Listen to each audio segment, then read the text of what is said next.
it's not really a law or a constant, but I guess it might be considered a constant hypothetically. Love, right? And which is a frequency. And if you look at like the movie Star Wars, the Jedi, they use the frequency for the light, and then the Empire uses the same frequency for the dark. So even though you start off as a this great little soul that's just filled with light and and knowledge and wanting to grow and to be this great person, and all of a sudden at some point, because of all the things that interact with us, it can then change, and in some way that person's mind decides to use that same light that was in them for darkness. But it's still only one light. In the Bible, in Isaiah, it says, I created the good and I created the evil. Do what I say at the Lord. So God is saying he's creating the good and the evil. So it's this dichotomy of yin and yang, which inside of all of us. I mean, you have a sword or a knife. The knife can be used to cut open a person, or it could be used to open up a watermelon. Yeah. It's just it's in the hand of the beholder in a sense. Yeah. We are what we choose to be, and bad association, again, like Timothy, it spoils the most useful of habits. Yeah. When you watch death continually, you lose the appreciation of life. When you watch and are associating with people that are not bending to the light and yielding to the light, and they just turn their back to it, then you end up crystallizing in the wrong direction. But at any given point, you can look inside and reconnect with your greater being, with your greater purpose. At any given point, you can turn around and identify with the divinity that is in you. Right. Absolutely. And have the access to everything. People criticize a lot. Well, you didn't get a degree. You didn't learn these things from our schools, and neither did Ramanujan. Exactly. Ramanujan said he got it from Shiva. So why are you accepted from him? And he had just equations. Here I have true patterns and full things and defining things that have never been defined before. Right.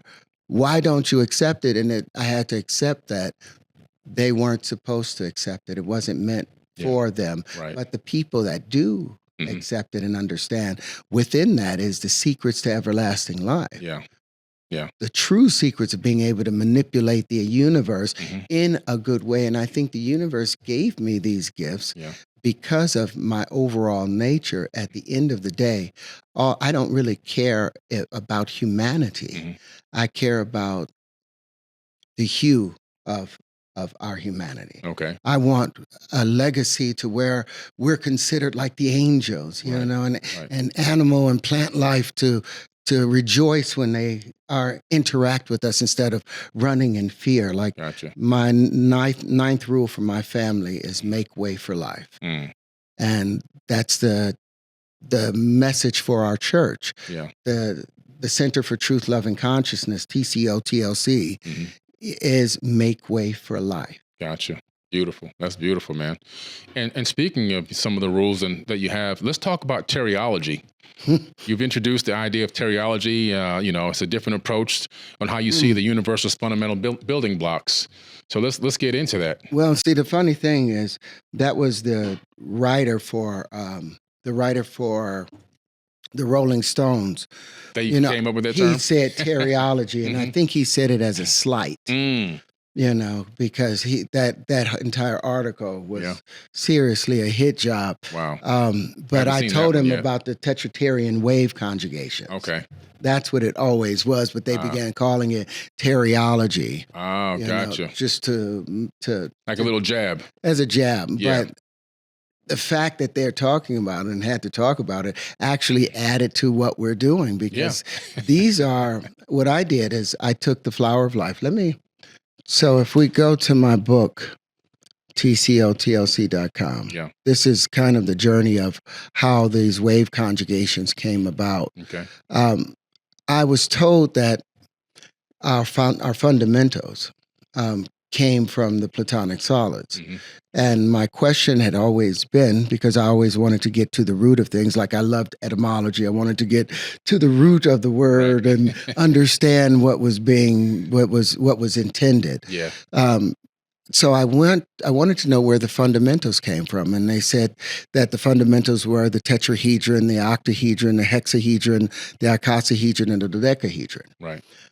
And I was like, okay, where did these come from? Well, they come from the idea of a straight line and a flat plane and all having regular sides. But I was like, so where did the straight line come from? Yeah.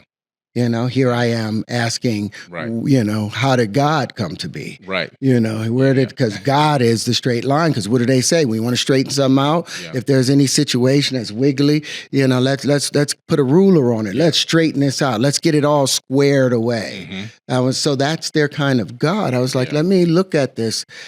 And since Newton said every action has an equal and opposite reaction, that's never been argued. Therefore, the greater the action, that means the greater the reaction. The greater the reaction, the greater the resistance. The greater the resistance, the greater the curvature. And since the Creator demands equanimity, everything has an equal and opposite reaction. Therefore, every reaction is going to be curved and based on the angular momentum that's created from the intersection. So I was like, so where did they get these straight lines from? If God couldn't make straight lines, they invented them. So where did they invent them from? I was like, well, I went to the oldest and earliest information I could find. And this is what really got me, because it took me back to those dreams that I used to have. Here, I'm pulling something up. Now, here's the flower of life. Okay. You know? Yep. As the age of it is almost unknown, but each and every, it's 64 overlapping circles, but there are no straight lines there. But at a time when the thought was that there were straight lines or the world was flat, guess what they did? They averaged the spaces where the circles overlap. Exactly. And I was like, oh, that's an average. That's an approximation. That's not real. Right. You know, the Pythagorean theorem coming from the cube. And I was like, well, maybe they didn't open the flower properly. So what I did was the little Jiminy Cricket that's been leading me along the way, it said, why don't you lay out the flower of life and open it based upon the relative factors? Let me go to page 134 in the book. That was just on 64. Okay. And said, why don't you open it based upon the actual actual pieces that make up the flower? Right. And mind you, I was still trying to figure out what were those shapes that were being presented to me when I was 4 and 5 years old. Right. I hadn't seen them yet, even after in researching this stuff. And then this is when it all came into being. Yeah. I was like, all right, oh, this is tight. Wow, that's good. Let me do that again. Let's go right. Sorry. That's tight. Okay. So I was like, what happens if I take 4 of the individual pieces that make up the flower? And that's 4 of the triangular pieces that makes up the flower. So I was like, if I take 4 of these triangular pieces and put them together based on universal ratios, then it gave me this negative space where 4 bubbles met. Right. And based on what Walter Russell had talked about in the nature of how electricity moves, it's always seeking a higher pressure condition. So this area in here, let's see if this will open up, get a little bigger for me. This area right here is where electricity is going to be spinning northeasterly. Okay. Spinning to the right.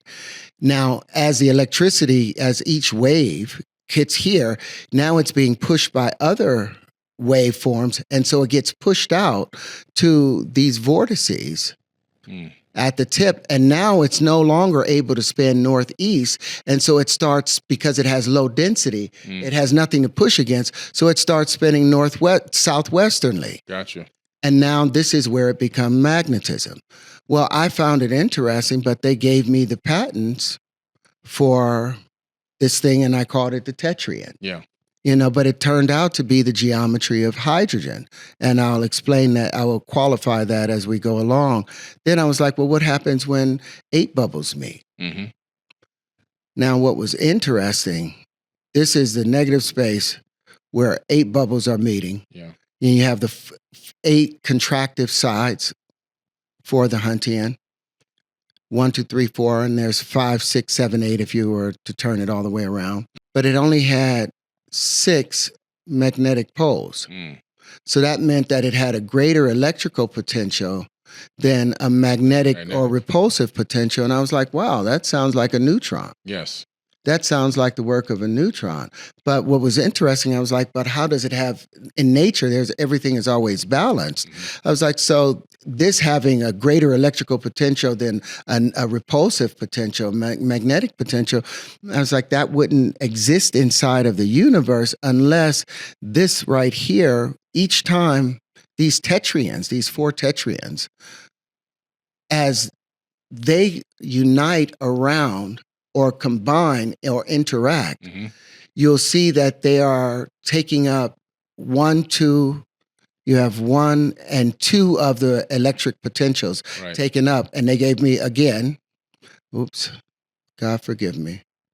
I will have me a engineer one of these days with me. This is like but you still have 6 bubbles meeting, and they gave me the patents to that, but you still have 6 unaccounted for. So I was like 6 electrical poles unaccounted for. So I was like, what happens when 6 bubbles meet? And here with 12 bubbles meeting.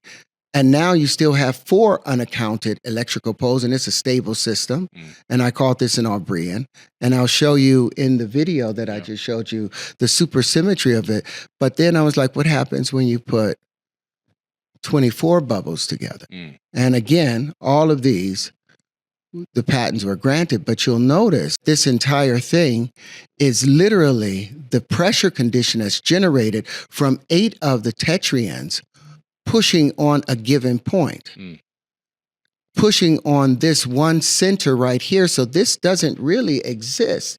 This only exists as a result of the condition of these tetrians or these atoms in relation to each other. But as a result of this, the entire universe ends up making sense because this pressure condition, the moment you remove the pressure condition, now it goes back to being separate tetrians. So I was like, it made sense with the massless particles, those ideas. But then when I put them all together.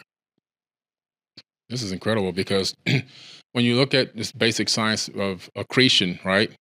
If you take matter, if you take flour or small amounts of rocks and take them into orbit around Earth and then release them, they're going to naturally attract, and the pressure conditions are going to create an accretion disk, and that accretion disk is going to begin to spin on its axis, which is the formation of planets. And that's all those waveforms returning back onto each other, returning back to each other. So it's like they're looking from the inside out and wanting something to come from in here.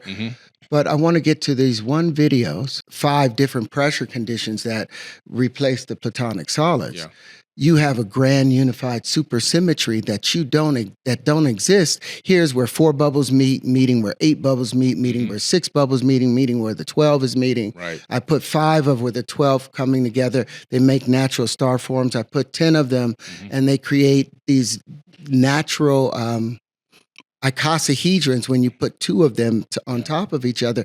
I was like, this is the building blocks of the universe. It's the building blocks of the universe. You're talking about the fractal matrix at the central of its core, unfolding this flower of life into multiple dimensions instead of a flat plane, and showing how you can build anything.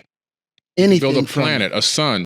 There's a video where we rebuilt the planet Saturn, which I found very fascinating. Very similar to the Mandelbrot set and fractal mathematics. But you're taking this flower of life, which I personally believe, my hypothesis on the flower of life is that's the face of God. Bingo. It's the face of God. Yeah. You want to see creation. You want to see the divine energy, where it's coming from. You want to see everything that exists in a known and unknown universe. Well, there it goes. Watch this. This is us taking a basic physics simulator, the same simulator that they use at Princeton, at Oxford, that the students use at Harvard, and we put in a few massless particles. We didn't put any animation into it, nothing like that. And just ran the program with linchpins in their position. And just so the audience understand, linchpin is literally those 6 sides that come off of the tetrian. Each one of those ends up becoming a pentagonal shape based upon when it expands into a a Myrdal shape, or its feminine component, Right. magnetism, or the contractive side or the electric side is the tetraene. But the middle ground between it is the linchpin. And so when we put those linchpins in rotation, this is what came up.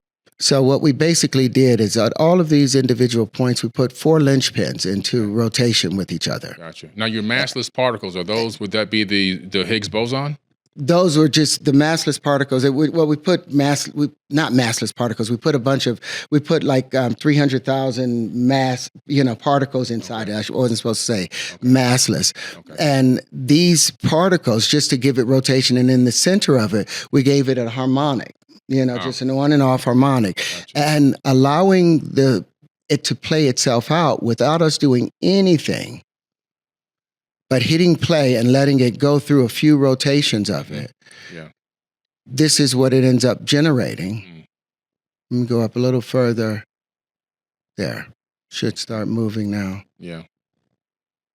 But when we edit, you'll be able to play the whole thing through We'll play it inside of there. Yeah. But it ultimately rebuilt the planet Saturn with its rings and the hexagon that's found at the top. And this is without animation. Yeah. This is without any fudgery or pushing. Right. And this is without gravity. Without dark matter, without dark energy, just using linchpins and the vortices in association, we were able to rebuild this planet the same way that I said we would do in that interview where you first, showed love to me when everyone else was like, he's crazy. Right. You understood that I was talking about a simulation and not building the planet Saturn, but with the right vortices and technology, we now have the ability to rebuild a planet based on these wave conjugations. Right. This is what it's able to do, and it's repeatable. Yeah. It's something that we put the entire description at the bottom of it of how this actually works, what it, but it's incredible that it even creates the hexagonal shape at the top of Saturn. At the top. Which has been a big question mark. Of how that came to be. Right. But it's through the natural formation, through this process of the opening of this flower of life, the energy pattern that exists throughout the known universe, and involved in the accretion process of creating the planet, and then you get this shape, this formation.